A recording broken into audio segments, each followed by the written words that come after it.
Welcome to the Screenplay Lab. I am your host, Jeff Barker. I am a screenwriter, and on this podcast, we study and appreciate the standalone beauty of the screenplay as an independent literary piece, not just a blueprint for the film.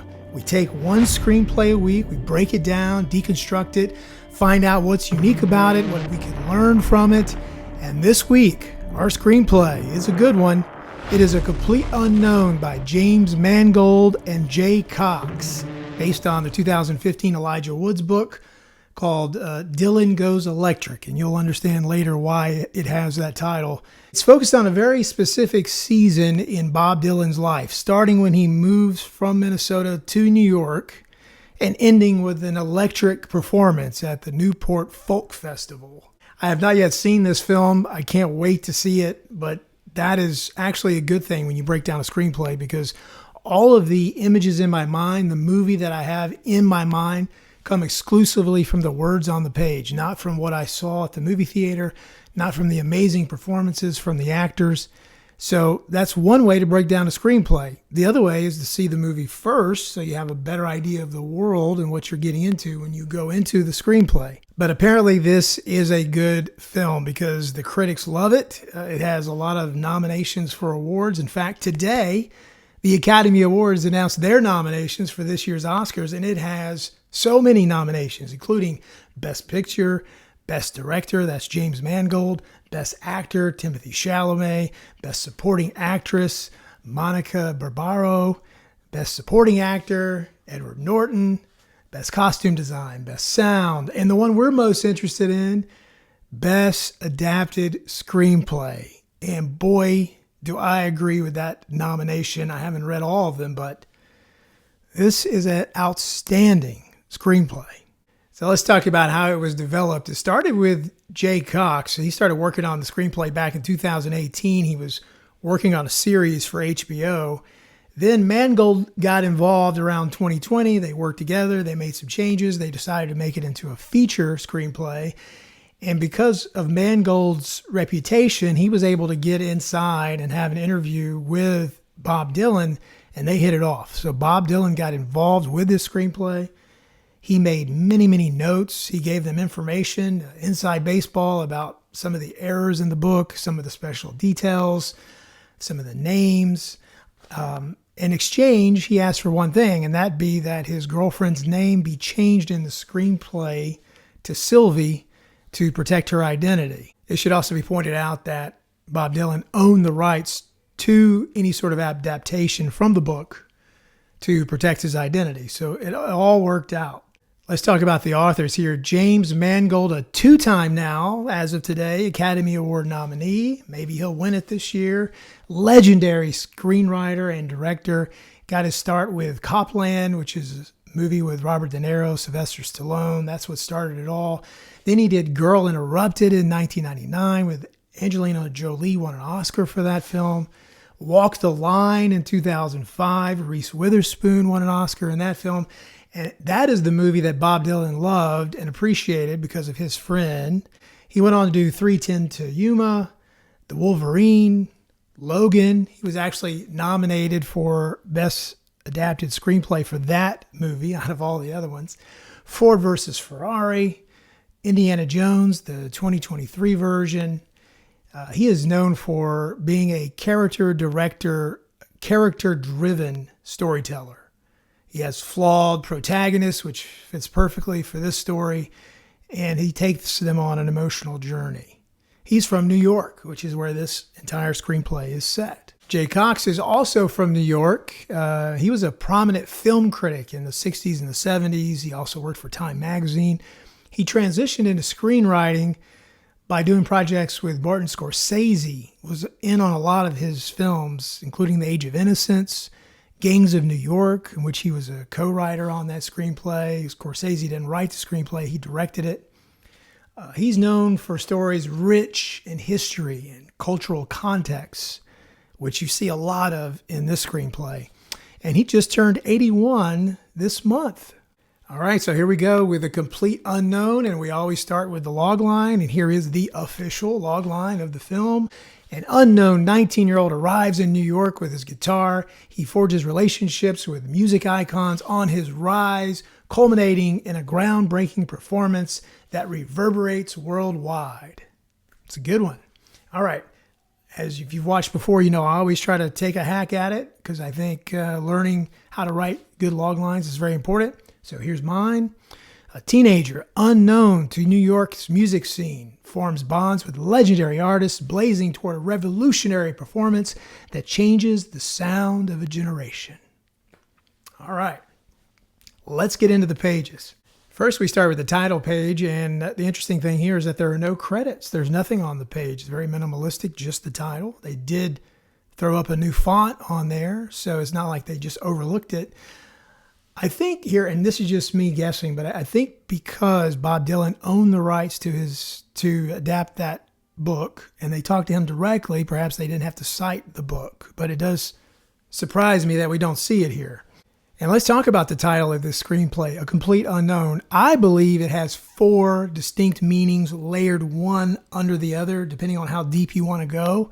This is my favorite part of the whole podcast. I feel like I cracked something here. And so I hope that you will hear this, see this, and appreciate it, maybe share it with others. The most obvious meaning for A Complete Unknown is the lyrics to the song inside Like a Rolling Stone. Very well known. It's hard to even say it without singing it out loud. That's the most obvious meaning. The second is he's an unknown because he comes to New York from Minnesota and no one knows him. He comes out of nowhere and explodes onto the scene. He is a complete unknown. The third reason, if we're going to dig a little deeper, is he doesn't allow people to get close enough to know who he really is. So he keeps everyone at an arm's distance to make sure that he is a complete unknown so that he's not vulnerable. Okay, that's a step deeper. And then there's a fourth step. And the fourth reason is revealed here in a letter to Johnny Cash. And it's on page 57. And he says in the letter, I don't mind giving an autograph, but my mind tells me it isn't honest. People say I'm contrary, but I am living a contradiction. To quote Mr. Floyd, I get quite paranoid. So he's talking to Johnny Cash there. And what he's saying is that he's a complete unknown because the people, the fans who worship him, who adore him, they don't know who Bob Dylan is. They are worshiping and adoring an idea of Bob Dylan. So to his friends, to the world, he is a complete unknown.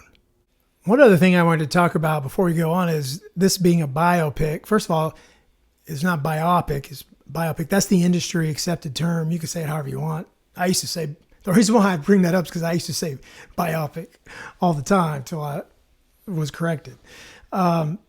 But one thing about biopics is that cradle to grave biopics don't usually work that well. That's more documentation, not a story. They work better when the author takes a very particular section of someone's life and tells the story of that one section. Because if you think about your own life and all of the seasons that you've been in and times you've reinvented yourself and challenges you've had, each one of those could be its own screenplay, its own movie. And you can also think about the characters that you create in your own genre screenplays. You're not telling their life story from the time they were born until they die. You're telling a very specific story about that character, the obstacles that they have to face, the challenges, and how they overcome that particular obstacle. So the same thing comes to us when we see a good biopic. Another example is I had this idea about Jim Carrey. I would love to do a Jim Carrey biopic. That's like a dream, a pipe dream. But if you think about his life, you could do several screenplays by breaking his life down into 3 sections. One section would be the early life where he has this large family. They have a lot of struggles. They're home insecure at times, living in their car. He learns to perform and realizes that he's good at it and that he can make people smile and laugh. And it becomes his coping mechanism, his defense mechanism. It allows him to not have to deal with the trauma and feeling his own feelings. What he's going through as a child, that could be its own story. That could be its own movie. If you think about the middle of Jim Carrey's life, the rocket ship of his career, which is similar to this story, he ends up on In Living Color, becomes a television star, and then boom, he skyrockets so quickly into being a movie star with 3 major movies coming out in a matter of 16, 18 months. But he's still struggling personally with some of the issues and some of the traumas that he hasn't quite dealt with yet. And then my favorite, the one I actually want to write, is later in life, where he has this personal tragedy and he decides to reinvent himself once again. And everyone's upset about it because they want their court jester. They want the guy that is silly and makes them laugh. But instead, he turns into a modern day philosopher. But it's not all good. He's still human. He's still struggling. To me, that would be an amazing screenplay and an amazing movie. My dream would be for Jim Carrey to give his blessing, to collaborate, to star in the movie. Could you imagine? Think of it like this. If he was in the movie, it could be so whimsical. It could be, Sunshine of the Spotless Mind meets Being John Malkovich. So anyway, if you know him, let him know. He wouldn't want to do it, but who knows? I'm putting it out there. I'm putting it out in the universe. I'm going to pause here for just a second before we go on to just say how grateful I am that you are watching this podcast or that you're listening to this podcast. Please don't forget to subscribe and like and comment. If you're listening and you leave a review, that helps a lot. If you're listening, you can watch this on YouTube and vice versa. I'm also on all the social media platforms. I'm easy to find. I have my own website, jeff-barker.com. I'd love for you to go check it out, see what's going on with me. And then also I do a Substack newsletter where I dive deep into these screenplays. The one on this one was just released. You can read it. It has a little more detail. So if you look for me on Substack, I'd appreciate that as well. All right, now back to the program. And now we're going to talk about the actual writing. And boy, there is some tremendous writing in this screenplay. I'm not surprised it was nominated for an Academy Award. I won't be surprised if it wins. Again, I haven't read all the other ones, but this one is so good. One of the interesting things is the character introductions. Look at page 1 here right off the bat. They do a great job of waiting as long as possible to reveal who they're talking about. And in that way, it sort of mirrors watching a movie because a lot of times we don't have any information up front, who is who, and we sort of gain that information, and then it starts to make sense. They do it with the writing. Right here, look at this. Knees against the glass, a slight young man, 19. Of course, we probably can figure out that's Bob Dylan. Stares at the world. If you go down a little further, it says, up front, a buzz-cut man, 50, drives. Beside him, his wife, a large woman, 50s, hairnet, holds up a map. And then they go on to tell us later on who they are. Another example is on 5152 when they introduce a character by saying that he is a skinny drunk man wearing black. I wonder who that is. And then they go down a little bit later and they reference him as the Man in Black, which is the nickname for Johnny Cash. And the scene goes on without actually saying who he is until the very end when someone says, "Hey, isn't that Johnny Cash?" To confirm what we already knew. But just that storytelling is so good. Also, since we're talking about this scene, I wanted to point out the whole point of this scene. It is a classic example of show, don't tell. I know you've heard that 100 times. Some people get confused, though, what that actually means. In this scene, we are learning that Johnny Cash is interested in and appreciates Bob Dylan's music. And they do it in a creative way that creates conflict. He's coming out of a bar or something, I can't remember exactly.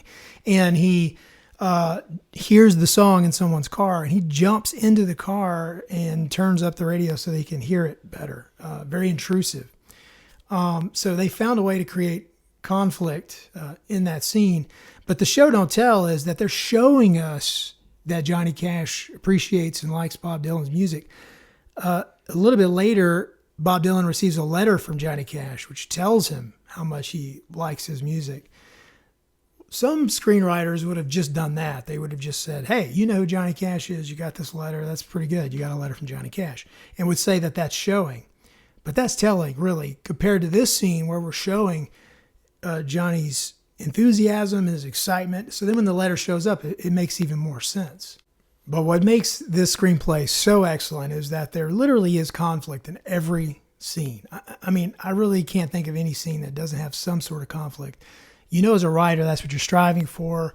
Sometimes that may get compromised for story, but they find a way somehow to inflict some sort of conflict.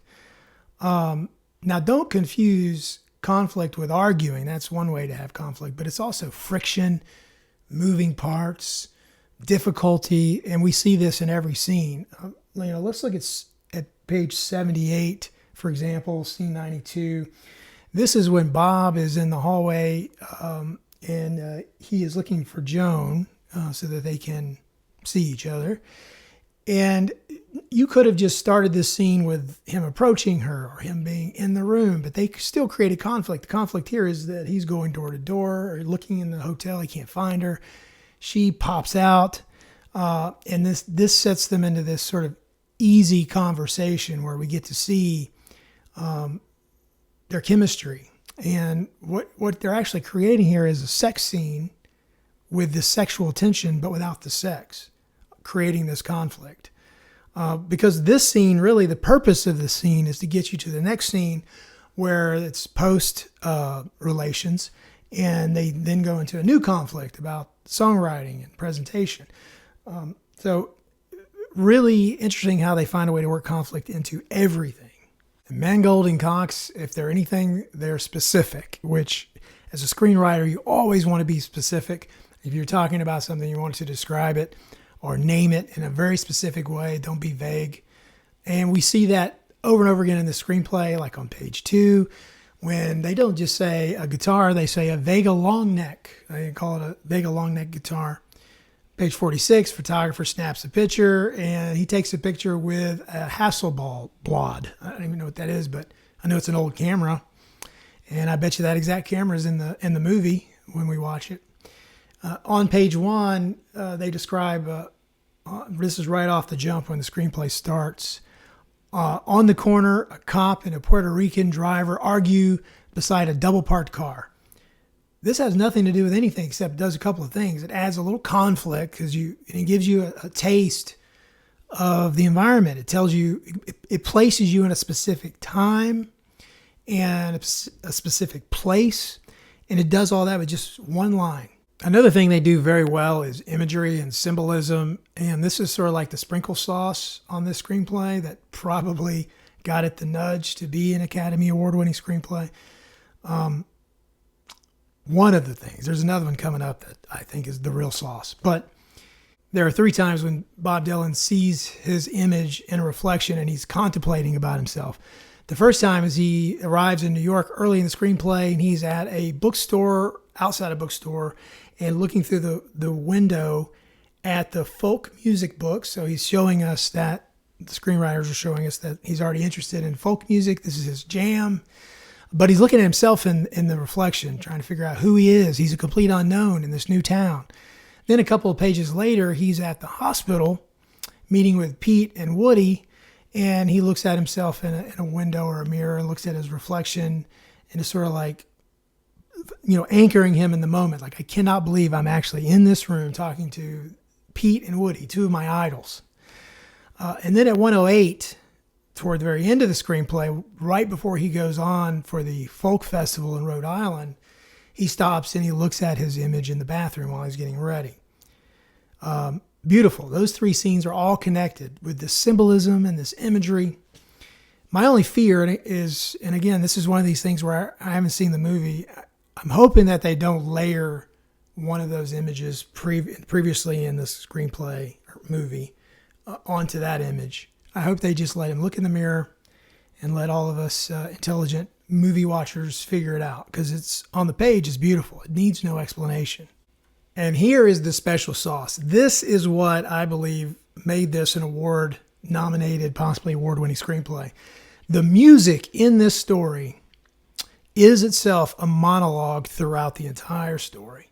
It's easy to do with Bob Dylan because he wrote so many songs and his music is so poetic. You can pull from songs to get probably whatever information you want. But they did it brilliantly. They tied it into every scene where Bob Dylan is singing. He's saying some lyrics that apply specifically to what we just read in the previous scene or what is happening in that scene in particular. Let's just look at some of the examples on page 53. This is Bob just read the letter from Johnny Cash. And Johnny Cash is an idol of his. It's a huge deal to get a letter from him. And then he's appreciating that moment. And then immediately after that, he's on stage in a new scene and he's singing. And the lyrics are, I met a man who was wounded in love. I met another man.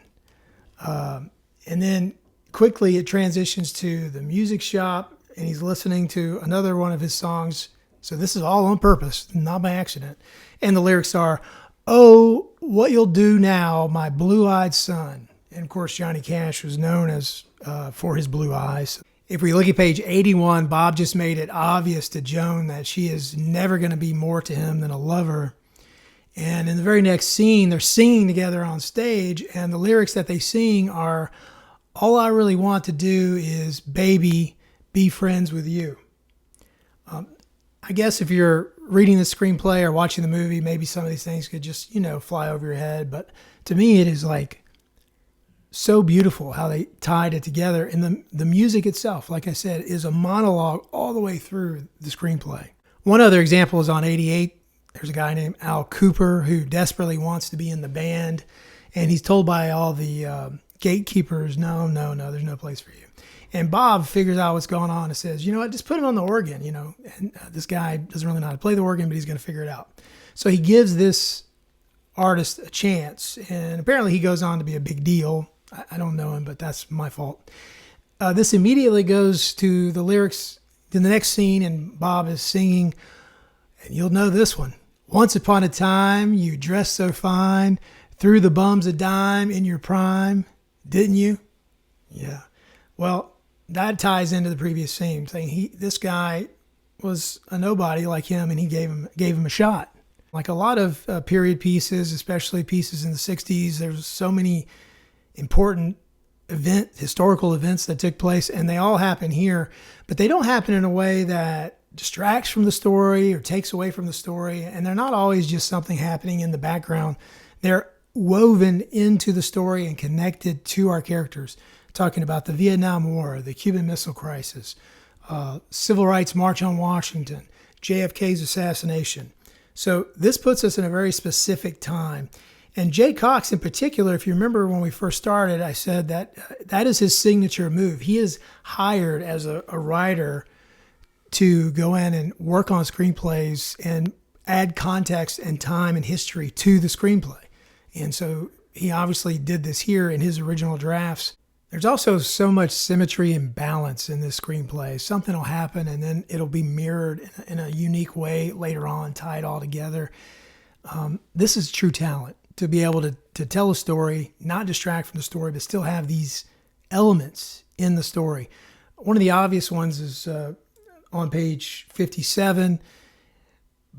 Both of the times that the letters happen, they happen on a plane. So the first we see a letter written to Johnny Cash from Bob Dylan, and he's on a plane. And then immediately after, the next scene, we have Johnny Cash reading that letter from Bob Dylan on a different plane. And then he turns the vomit bag over and writes a letter back to him. Also like when Bob is coming up and he's working with Joan on the stage and he's trying to sing and everybody's just chanting Joan's name because they don't want to hear from him. She's the real star. And then later on, the same thing happens in reverse. He's on the stage or she's on the stage and they don't care about her. They want to hear him. They're chanting his name. And as always, I like to share some of the most beautiful passages from the screenplay, my favorites. The first one's on page 62. And if you look at that, this is the end of the first, this is the second act split, but this is the end of the very first part of the screenplay. This is when Bob becomes a star. And it's beautifully written. It says, closer on Pete, married Travers, Peter Yarrow joined Lomax and Leventhal around him staring at the stage as Bob sings, and we have some lyrics. The crowd roars. There's some comments. And then, if there was a moment in folk history when the kingdom appeared united and ascendant, this is it. Bob on the throne. And then that transitions to the very next scene, which is the first scene of the second half of the movie. And he is now megastar Bob Dylan, and they're all sitting at a table. He's sitting there with other artists and musicians, and it goes like this. Everyone is conscious of a frizzy-haired man in dark glasses, sitting in the shadows at the end of the table. It is Bob, different, smoking a cool in Ray-Bans, half turned under a teased crop of hair, holding a notepad. He's scribbling, ignoring the conversation, which, judging from the eyes on him, exists mainly to get his attention. So now he's a star. He was already a big deal, but now he's a mega star.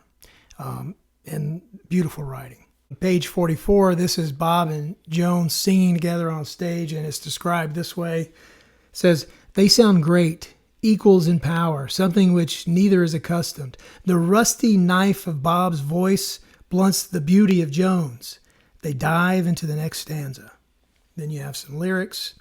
"There is silence when they finish. They take in each other." Joan says, "So this is what?" And Bob says, "Don't know." She looks him in the eyes. "No one is brave today." The moment passes. She closes his notebook.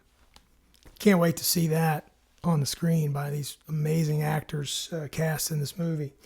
But they can only work with what they have, and this is great stuff to work with.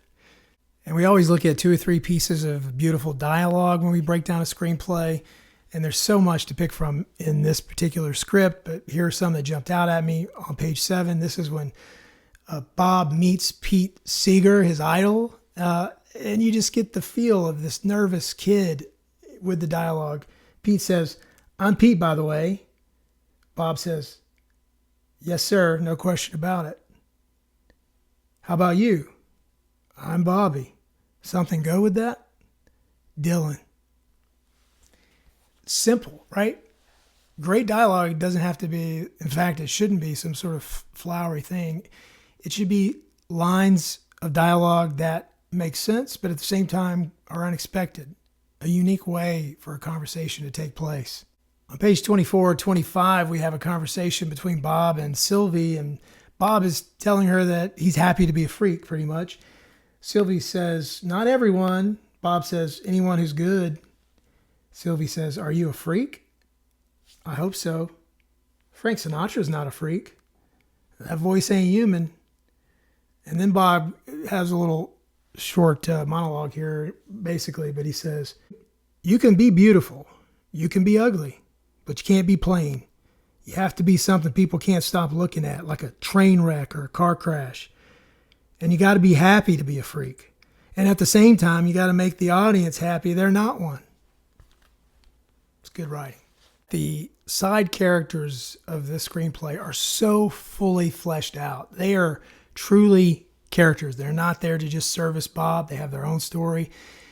They set this in motion early when they give them individual scenes that really have nothing to do with Bob, and they're very quick, so they don't slow down the main story, but you get to know who these people are, what motivates them, what they're going for. My favorite by far is Sylvie. She is so real to me on the page. And in fact, I was a little, I haven't seen the movie. I was just anticipating that the person playing this character would be nominated for Best Supporting Actress. It's actually the other actress playing Joan, and I'm sure she's great. But this character to me is just like so good. She is always the voice of reason with Bob. She tells Bob at one point that he needs to record his own songs. And he rejects this idea because he wants to sing traditional folk music. But over time, he grows into this idea that she planted. She tells Bob they're using him to get to Joan, and he rejects that idea. Over time, he begins to understand and accept this idea as his own, not just something she gave him. She models a passion for activism. And over time, he matures and grows into this and becomes a voice for a generation for activism. She's willing to give everything to Bob. If only he would be able to give her even a little, but he can't. For Bob, giving a little is giving everything. One of his lyrics is, I gave her my heart, but she wanted my soul. I wonder who he wrote that about. I'm thinking it's the girlfriend whose name is not really Sylvie. In the end, she gives up, and Bob makes a half-hearted effort to draw her back again. But as he's doing this, scores of fans get out of control and get in between the two of them, and the mob grows and grows and pushes her farther and farther away. This, my friends, is a metaphor of what is between their relationship that has made it difficult and impossible to be in a relationship. And one thing I learned from this screenplay is something that I've been trying to identify for a long time in my own writing. I use this frequently, but I really never knew how to express it. You know, when something is happening from a musical standpoint in a screenplay, say, for example, people are at a club and there's music playing, and you want to take that music full and then continue with a montage. You know, I just describe it, you know, what we're doing there. Hopefully it makes sense on the page. But they did this in one line, and I was like, oh, well, that's how you do it. It's on 73, and it says, the music becomes score and takes us through ... and then it goes to the montage. So the music becomes score. That makes sense? So I'm going to steal that, obviously. There's a character in this screenplay, Bob Sings. This is how they distinguish in the screenplay between Bob Dylan saying something and Bob Dylan singing something. You know, on top of that, they also put it in italics, but they really wanted to jump off the page what's going on here. So when you're reading the screenplay, you'll see Bob Sings as a character.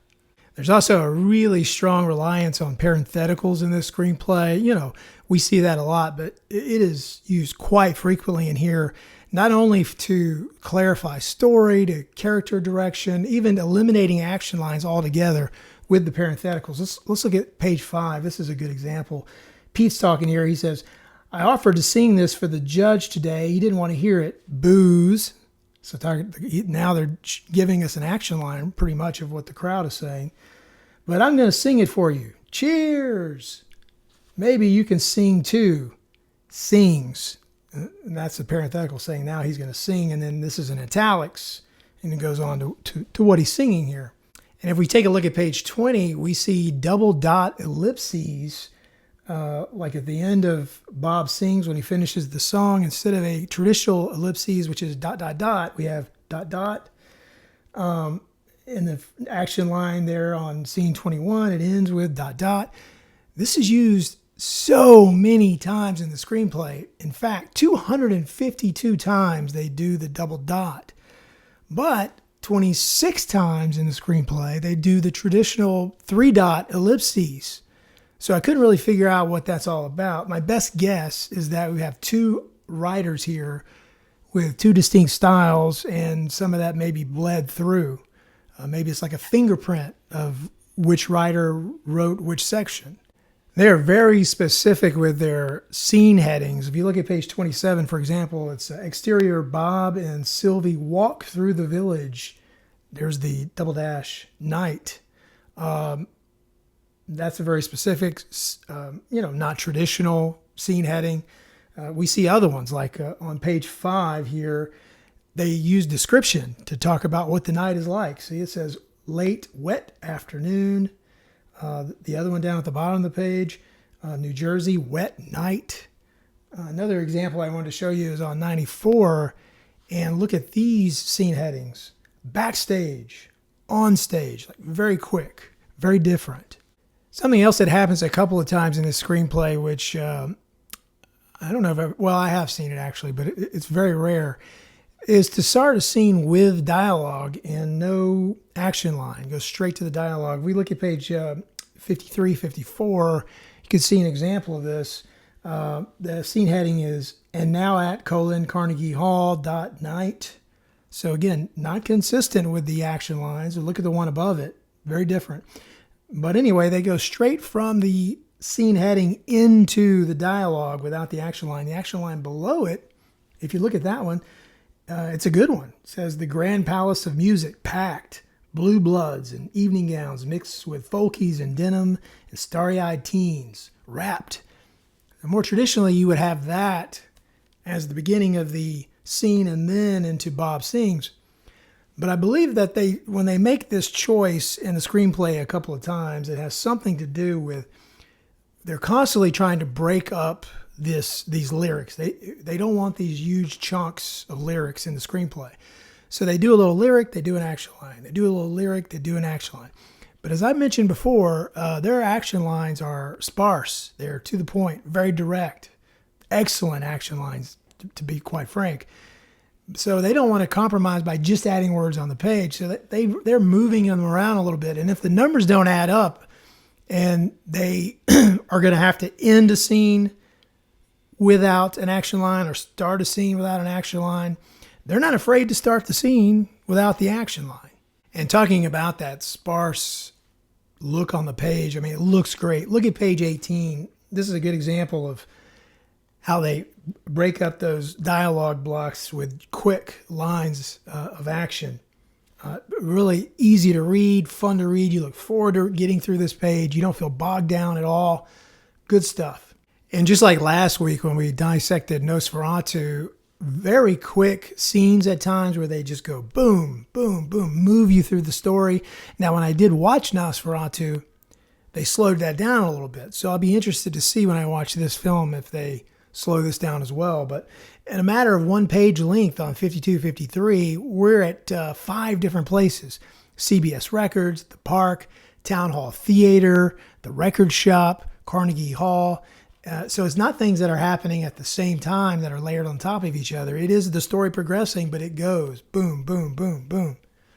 And now we move to the section on directions, and we're finding quite a bit of directions on the page here. If you look at page 1, we see a lot of we see, we hear, we follow.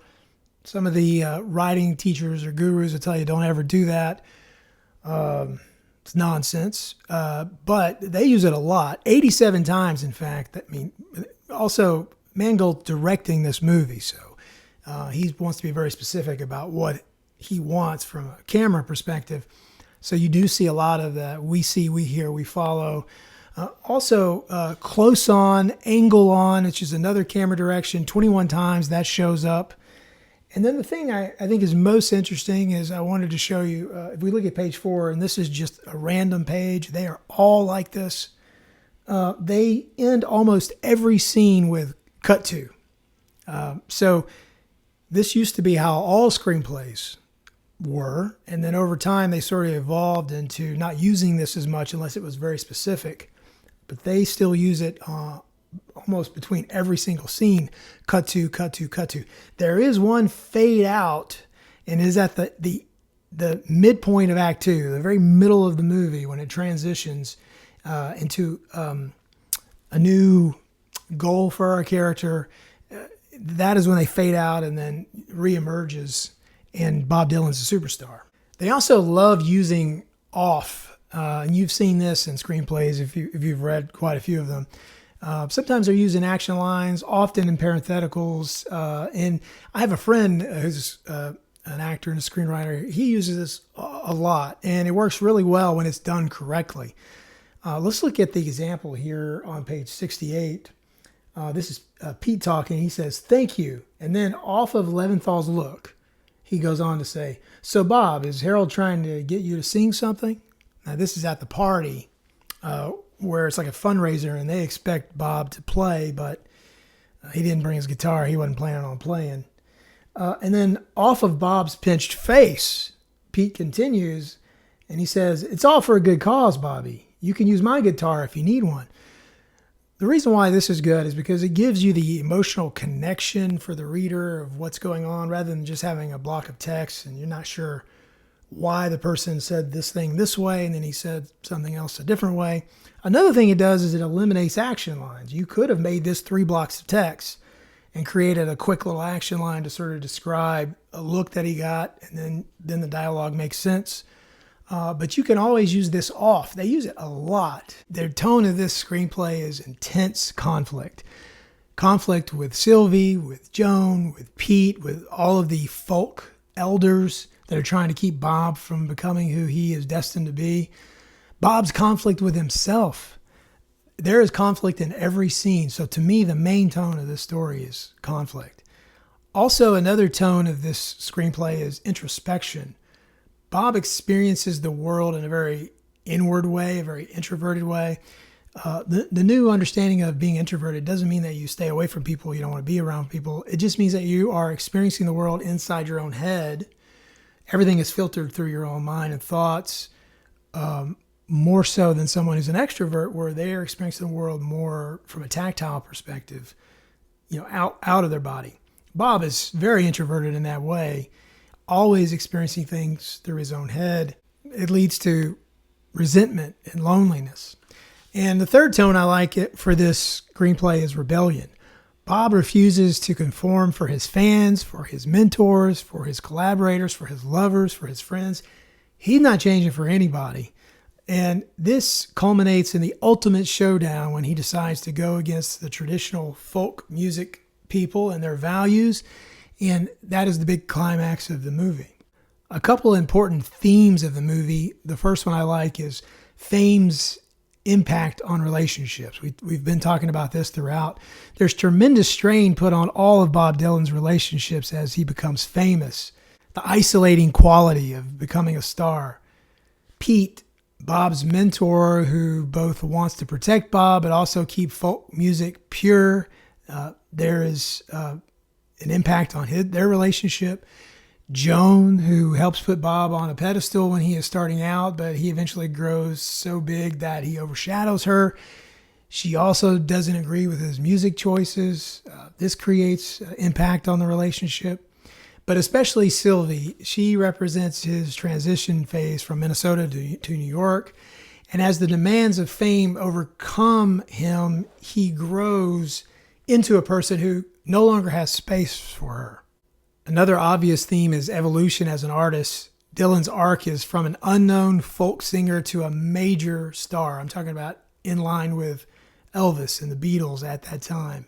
And it changes him in many ways, as it would anyone. He becomes more guarded, cautious, weighed down by the idea that he has this voice of all the people. It's something that he wanted, but then he didn't want. This leads to resentment of others and also of himself, and just leads to further isolation. Another theme is change over tradition.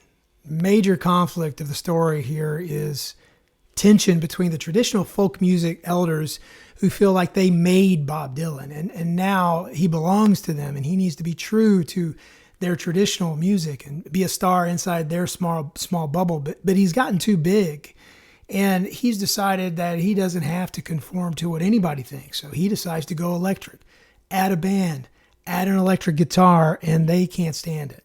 This part of the story reflects a cultural shift that is taking place throughout our country back in the 60s, a time when youth rebellion moved away from the tradition towards something more inclusive, something new. Change was difficult. People fought the youth all the way along the way. It was exciting, I imagine, but also scary. And this was the rise of individualism. There are three very obvious internal conflicts: authenticity versus expectations. Bob feels held down by the idea that he represents all of the country's protest, and he's willing to lose his audience to find his own path. Intimacy versus autonomy.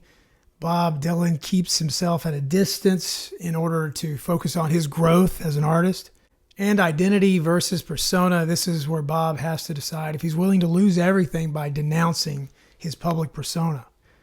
External conflict is a lot easier. You have Bob versus the folk elders, Bob versus his fans, Bob versus his friends and lovers, Bob versus the counterculture for which he is their icon. So a lot of external conflict. And a quick bit here about structure. This story actually has a very unique structure in the fact that it has a first half and a second half. The first half is Dylan's conflict with himself. The second half is Bob Dylan's conflict with the industry. So in the first half, you have Dylan. He's introduced as a bold young talent who knows no one in New York, forces himself into the real folk players, but he can back it up with his talent. So they're excited to have him. Popularity skyrockets thanks to opportunities that have been given to him, and his sound resonates with the protest movement, and he feels restless and trapped. Tension in his relationships begin to grow, and they begin to fall apart. and he decides that he will be true to himself no matter what. That is the first half of the story, and by itself could be its own story. But then there's a second half, and that's Dylan versus the establishment. Dylan experiments with this electric sound. He makes a record with a band, and this worries the folk music leaders and protesters who have already decided who he is to them. All of the players in the screenplay try to stop him. They're afraid he's going to lose everything.